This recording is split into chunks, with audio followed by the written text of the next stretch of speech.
Olá, boa noite. Eu sou Rosiane Kennedy. A partir de agora, você confere com a gente as notícias que circularam hoje nos corredores do poder.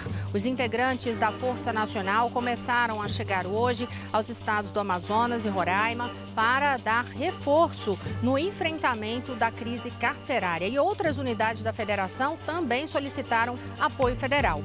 Aqui em Brasília, por engano, o Planalto divulgou na internet as senhas das redes sociais do governo. A gente vai contar em que deu essa história. E temos muitos bastidores também ao longo do programa. Você confere tudo com a gente aqui na TV Brasil e na Rádio Nacional.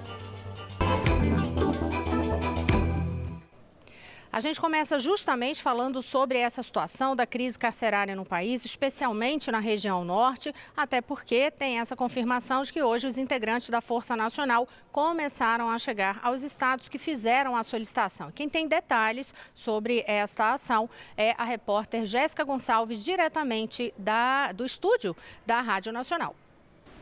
Rosiane, 2 aviões da Força Aérea Brasileira já desembarcaram em Boa Vista, em Roraima. O primeiro, com 63 homens e mulheres da Força Nacional, chegou por volta de 12h30 pelo horário de Brasília. A segunda aeronave desembarcou às 2 da tarde com mais 33 integrantes da tropa. O estado de Roraima informou que o outro avião ainda vai enviar mais 6 homens, totalizando então 101 agentes. A tropa já levou pelo menos 5 toneladas de equipamentos. Eles foram reforçar a segurança no estado após a morte de 33 detentos na penitenciária agrícola Monte Cristo na última sexta-feira.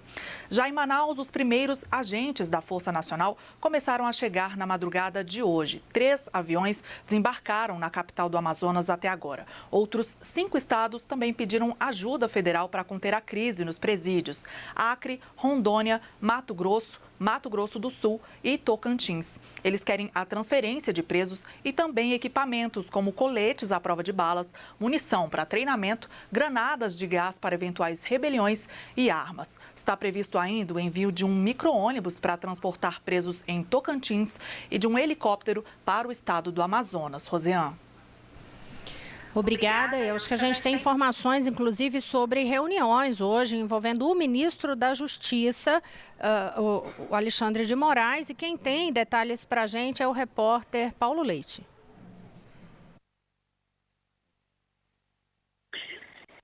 Oi, Jéssica, boa noite a todos. Bom, o que de mais prático saiu aqui nessa reunião agora no Ministério da Justiça é que amanhã começa a ser feito um diagnóstico dos presos do estado do Amazonas. Depois desse diagnóstico, começará a ser feito um mutirão, uma força-tarefa entre defensores públicos, integrantes do Ministério Público e também do Judiciário. E a ideia nesse mutirão é libertar os presos que já podem ser libertados. Ou seja, tem muita gente que ainda está cumprindo pena, mas já cumpriu sua pena, já pode ser libertada. Essas pessoas serão libertadas. Outro ponto importante aqui da reunião é que os presos provisórios também serão verificados. Metade, ou pouco mais da metade dos presos do Amazonas são provisórios, ainda não foram condenados. E o mutirão vai também se cercar dessa situação. Rosiane. Obrigada, Paulo. E olha, a gente tem um bastidor muito importante em relação a essa crise carcerária no norte do país. Um bastidor que foi obtido, tem que ressaltar aqui o crédito, foi um bastidor obtido pelo repórter Alex Rodrigues, que é da Agência Brasil. E o Alex conseguiu descobrir ali nos bastidores em relação a essa investigação que se está fazendo, né? Toda a equipe da EBC está fazendo uma investigação de tudo que tem ocorrido em relação a essa crise carcerária. E olha só o que é que o Alex Rodrigues conseguiu descobrir. Eu estou com as informações dele aqui. Diz que 19 dias antes de serem mortos na chacina ali em que 56... antes de ocorrer aquela chacina com 56 mortes, né, num dos complexos lá em Manaus, houve uma denúncia. 2 detentos enviaram cartas à Justiça do Amazonas. E nesta carta, esses presos denunciavam que havia um esquema de corrupção dentro do presídio envolvendo alguns dirigentes. Nessas cartas também, de acordo com essas informações que o Alex conseguiu, essas cartas, nelas, eles também ressaltavam o temor justamente de serem assassinados.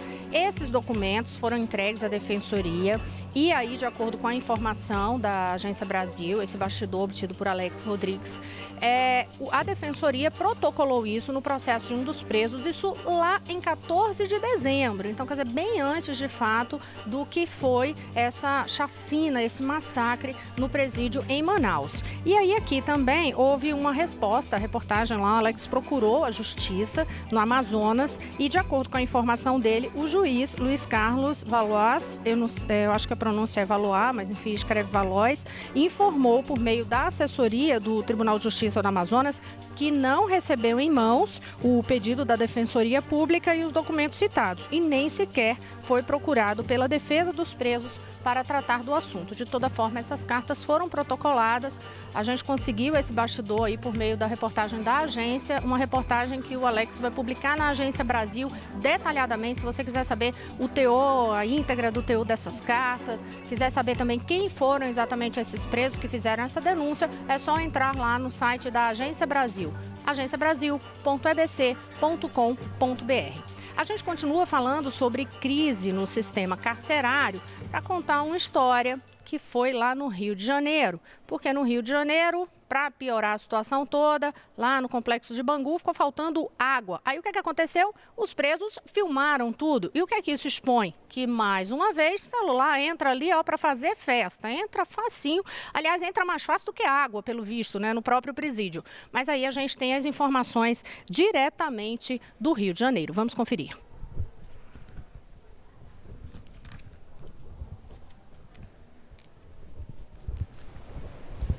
A gente está com uma alteração aqui em relação a umas mudanças que tivemos, mas a gente tem informação também da reportagem em São Paulo. Agora a gente vai falar de um outro assunto em São Paulo e é sobre uma ação. Daqui a pouquinho a gente volta com essas informações lá do presídio no Rio de Janeiro, mas agora eu vou primeiro em São Paulo para poder ter informações sobre uma ação na Cracolândia. Quem conta para a gente é Raquel Sedes. O estado de São Paulo recebeu 81 ambulâncias, é o estado que mais recebeu veículos aí nesse programa do governo federal, que abrange ao todo 19 estados. Dessas, 14 ambulâncias vieram aqui para a cidade de São Paulo e hoje o prefeito João Dória elogiou esse tipo de política transversal, unindo o governo federal, estadual e municipal, e ele afirmou que a saúde é prioridade do seu governo. O João Dória também disse que vai destinar 4 dessas ambulâncias para atuarem ali na região das marginais. As marginais são vias bem largas que ficam ao longo dos rios Tietê e Pinheiros. E é aí que a gente entra numa questão bem polêmica aqui na cidade de São Paulo e que deu muito do tom da última campanha eleitoral. Acontece que o último prefeito, Fernando Haddad, ele reduziu os limites de velocidade nas marginais. O João Dória era contrário a essa medida e na campanha ele disse que aumentaria de novo esses limites de velocidade, tanto que o lema dele de campanha era justamente Acelera São Paulo. Acontece que essa ideia de aumentar os limites de velocidade é muito criticada por especialistas em trânsito que dizem que isso também vai levar a mais acidentes e atropelamentos. Então agora o João Dória tem uma missão bem difícil pela frente, um desafio aí de conseguir cumprir as promessas de campanha, ao mesmo tempo em que ele precisa zelar pela segurança da população no trânsito de São Paulo. É com vocês. Agora sim a gente confere as informações do Rio de Janeiro, mas não será da reportagem diretamente no Rio. Quem tem esses dados para a gente sobre essa confusão toda lá no Rio, por causa da falta d'água e mais uma vez a confirmação de que entra facilmente celular em presídio, é Carolina Pimentel, lá da Agência Brasil. Carolina, boa noite. Boa noite, Rosiane. A Secretaria de Administração Penitenciária informou que identificou 6 presos que gravaram aí um vídeo com o celular para denunciar a falta de água no presídio de Bangu 6, no Rio de Janeiro. E como punição por terem usado o celular dentro da cadeia e feito esse vídeo, esses detentos foram transferidos para o presídio de Bangu 1, que tem maior vigilância, e também vão cumprir a pena em um regime mais rígido. Agora, sobre a falta d'água, a Companhia do Estado disse que essa falta foi causada pelo aumento do consumo na região por causa do calor no Rio de Janeiro.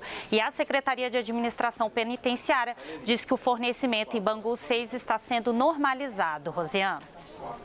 Obrigada, Carolina Pimentel. E a gente lembra que esta semana mesmo, hoje, inclusive, já alguns veículos de imprensa divulgaram outras cenas gravadas por presos dentro de unidades penais. Teve cena gravada, por exemplo, em unidade penal feminina no Recife e mostrando o que eles estavam chamando de fila do pó, que eram presas consumindo drogas dentro de penitenciária. A gente viu isso também com algumas imagens reveladas ao longo da última semana, também ocorrendo lá em Manaus. Então, mais um drama em relação à situação de controle sobre o que entra nos presídios. A gente vai movimentar nossa reportagem mais uma vez, desta vez para falar com a nossa correspondente em Portugal, Marieta Carrazé. Até porque hoje ocorreu ali a cerimônia fúnebre do ex-presidente português, Mário Soares. Ela tem os detalhes de como foi essa cerimônia.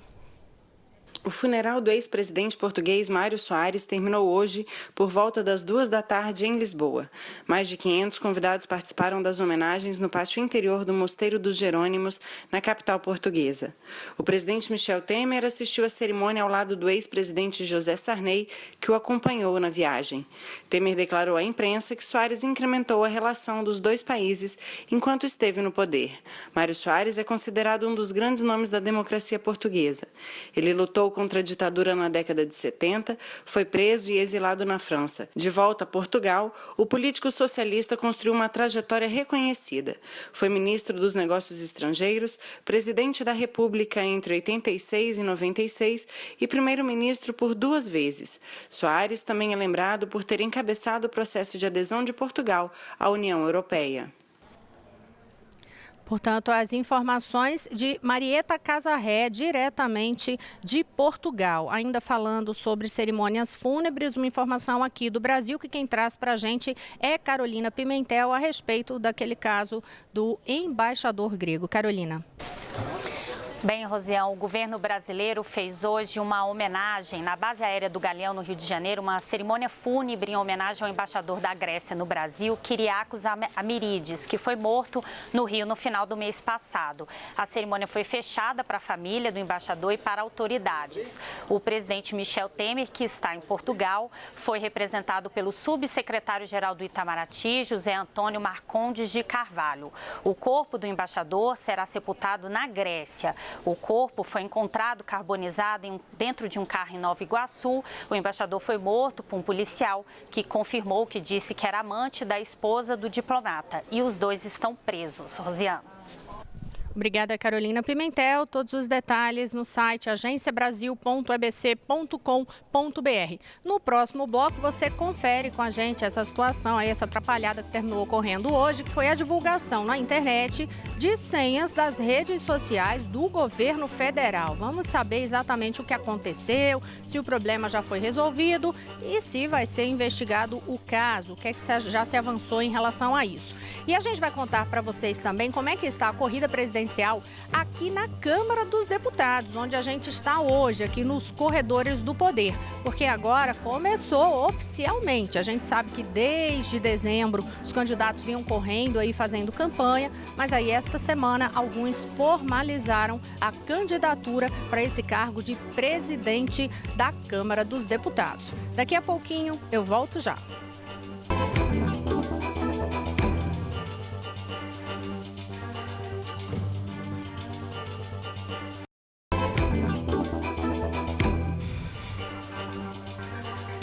Olá, estamos de volta. Eu sou Rosiane Kennedy. Você confere com a gente as notícias que circularam hoje nos corredores do poder. No primeiro bloco, você conferiu com a gente que os integrantes da Força Nacional já começaram a chegar a Roraima e ao Amazonas para ajudar no reforço ao enfrentamento da crise carcerária na região. E outras unidades da federação também solicitaram apoio federal. Você viu com a gente também que no Rio de Janeiro o governo transferiu presos que filmaram lá no complexo penitenciário de Bangu a falta d'água dentro da cadeia, justamente porque estavam com celulares dentro da unidade penal. Agora, neste bloco, a gente começa a falar sobre uma outra situação que ocorreu aqui em Brasília, que gerou ali um constrangimento, poderia ter causado algum problema até maior, que foi o seguinte: hoje, aqui em Brasília, durante o dia, se percebeu que o Planalto divulgou na internet as senhas das redes sociais do governo. Quem sabe direitinho o que é que aconteceu dessa história é Jéssica Gonçalves, ela vai contar pra gente. Jéssica, que história é essa? Então, quer dizer, qualquer pessoa no Brasil ou no mundo em acesso à rede social ali poderia, naquele horário, naquele momento, pegar a senha, entrar nas redes sociais do governo, postar o que quisesse. O que é que ocorreu exatamente? Pois é, Rosiane, parece aqueles boatos que circulam na internet, mas não é não, viu? Todas as senhas das redes sociais administradas pelo Palácio do Planalto foram publicadas por engano no Twitter. Como é que foi isso? Tinha uma publicação do Portal Brasil sobre a permanência da Força Nacional no Rio Grande do Norte. E embaixo, um link para reportagens sobre esse assunto. Mas, em vez do link para a matéria, colocaram um documento do Google Drive, que é um serviço na internet para armazenar arquivos pessoais. Esse documento tinha as senhas do Facebook, Twitter e Instagram do Planalto e do Portal Brasil. A Secretaria de Imprensa da Presidência negou que se tratasse de um ataque de hackers. O órgão informou que a postagem foi retirada do ar assim que a falha foi descoberta e todas as senhas já foram alteradas. E acrescentou que apura as responsabilidades para evitar novos erros. Imagina a bagunça que isso daí podia dar, né, Rosiane? Pois é, e com certeza aí poderia ter provocado até constrangimento. A gente já viu outras situações, né, Jéssica, em que as redes sociais terminaram, redes públicas mesmo, de veículos oficiais, né, de judiciário, por exemplo, já foi usado em tempos passados, anos atrás, de forma errada. Por exemplo, a pessoa achando que é a conta pessoal e aí colocava uma postagem numa conta que era uma conta oficial de algum dos poderes. Esse tipo de situação já tinha ocorrido. Agora, realmente, a divulgação de senhas, quer dizer, de um documento com as senhas, essa eu ainda não tinha visto por aqui, não. Mas vamos mudar de pauta, a gente continua conferindo como está a situação dos estados, as gestões estaduais em meio a essa crise financeira enfrentada nas unidades da federação em todo o país. E quem tem informações para a gente hoje sobre a situação lá no Rio de Janeiro é Flávia Grossi. Moradores da Penha, na zona norte do Rio, que dependem do Hospital Estadual Getúlio Vargas, fizeram um protesto esta manhã na frente da unidade. Os funcionários estão em greve desde ontem por conta de atraso no pagamento dos salários. O sindicato, que representa a categoria, afirmou que o trabalho foi retomado esta tarde. A nossa equipe acompanhou o atendimento aqui pela manhã e muitos pacientes não conseguiram ser atendidos. Outros que estão internados reclamam da falta de infraestrutura, da situação precária. Nós recebemos fotos de pessoas que estão internadas que mostram muitas macas no corredor da emergência. Além disso, há muito lixo acumulado e o elevador está parado. A Secretaria Estadual de Saúde disse em nota que a paralisação é ilegítima e que está estudando uma punição para a organização social pró-saúde que administra o hospital. A Secretaria Estadual de Saúde disse ainda que, apesar da situação financeira do Estado, os profissionais das organizações sociais que atuam na rede de saúde estão com os salários em dia. Já a administração do Hospital Estadual Getúlio Vargas disse que, devido ao não repasse de verbas da Secretaria Estadual de Saúde, só foi possível pagar o salário integral de novembro. O salário de dezembro, o 13º e o Vale Transporte de janeiro estão atrasados. Portanto, as informações aí da crise que continua. Agora a gente vai falar sobre eleições. E calma, você não está se confundindo, não. Não é que vai ter eleição este ano. A eleição municipal foi ano passado, né? A eleição geral já foi lá em 2014. Uma eleição aqui, onde a gente está agora, inclusive, na Câmara dos Deputados. Para você ver como nós, jornalistas, estamos sempre cobrindo eleições. O fato é o seguinte: o cargo em disputa no Senado, a presidência do Senado, aqui na Câmara, obviamente a presidência da Casa também. Os candidatos começaram a se movimentar ainda no fim do ano passado, mas aí esta semana eles começaram a formalizar as candidaturas. Hoje, por exemplo, foi a vez do deputado Jovair Arantes, que é o líder do PTB e é da bancada de Goiás. Jovair fez o lançamento da candidatura aqui na Câmara dos Deputados e atualmente quem é o presidente da Casa é o deputado Rodrigo Maia. Quem está acompanhando pela televisão viu a imagem deles agora dele agora há pouco. Rodrigo Maia ainda não confirmou candidatura, mas a gente sabe que tem se movimentado e feito várias reuniões. Agora, o candidato que lançou hoje foi Jovair Arantes, do PTB, e o Jovair fez um discurso ali justamente de recuperar o prestígio da Câmara dos Deputados. Geralmente é nesse tom mesmo que vai a promessa dos parlamentares, de dar mais protagonismo à Câmara. Mas vamos ver exatamente, acompanhar o que disse Jovair Arantes. O país vive um momento difícil. É hora de resgatar a normalidade, porém, sem sustos e sobressaltos. É hora de acabar com as manobras que submetem à casa do povo às conveniências de alguns. Precisamos proteger a democracia. Aqui não há margem para casuísmos. Temos que ser respeitados como seguidores de regras e defensores da legalidade. É hora de resgatar o prestígio da Câmara. E não se faz isso sem um presidente que tenha independência e coragem para defender o trabalho da casa.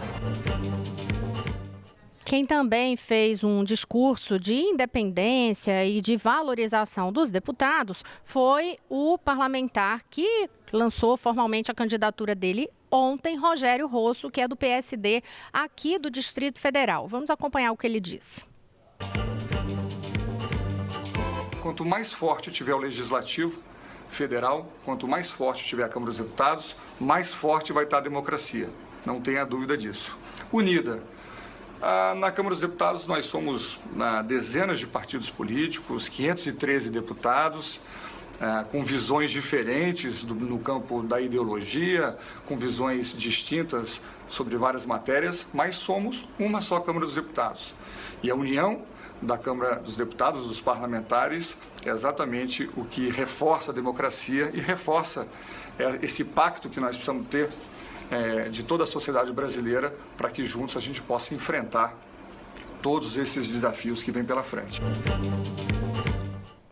Olha aí, Rogério Rosso, nas promessas de campanha dele, também já sinalizou que pretende acabar com aquelas sessões que viram a madrugada aqui na Câmara dos Deputados, aquelas sessões de votação, que aí a gente lembra que é sempre aquela situação, né? Eles terminam ficando muitos dias sem votar, por vários motivos, e depois resolvem votar tudo de uma vez, viram a madrugada. E aí, uma das propostas dele é justamente acabar, estabelecer um horário ali de 9 horas da noite. Tanto o Rosso como o Jovair, os dois pertencem a um grupo que é chamado de Centrão, aqui dentro da Câmara dos Deputados.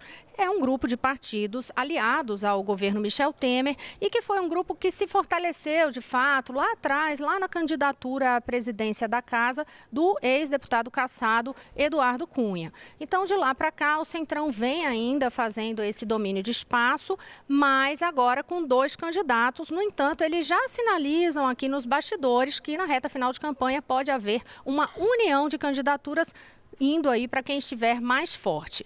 Já do outro lado, que pode representar uma candidatura de oposição, embora ele não aceite esse título, é a do deputado da bancada do PDT, André Figueiredo. E André Figueiredo disse o seguinte, ele já começou a fazer um discurso por meio de redes sociais e até divulgou vídeos, tudo, e já marcou a data para o lançamento da candidatura dele formalmente, que é dia 17 de janeiro. E aí ele ressalta o seguinte na campanha dele, que antes de tudo é preciso os parlamentares lembrarem que o cargo de presidente da Câmara dos Deputados equivale também a um de vice-presidente da República, porque quando o presidente Temer viaja, é justamente o presidente da Câmara que assume essa função, que aliás hoje, inclusive, Rodrigo Maia está nessa função e frente ao cargo aí nessa interinidade na presidência da República, Rodrigo Maia hoje sancionou sem vetos o orçamento geral da União de 2017.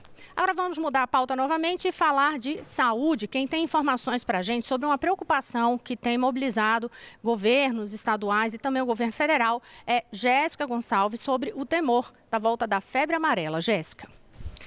Rosiane, agentes de saúde estão indo de casa em casa para imunizar moradores de municípios mineiros com casos suspeitos de febre amarela. Segundo a Secretaria de Saúde do Estado, a vacinação funciona assim. Começa primeiro nas residências onde há casos suspeitos e depois nas casas vizinhas. E aí vai se expandindo até atingir todo o município.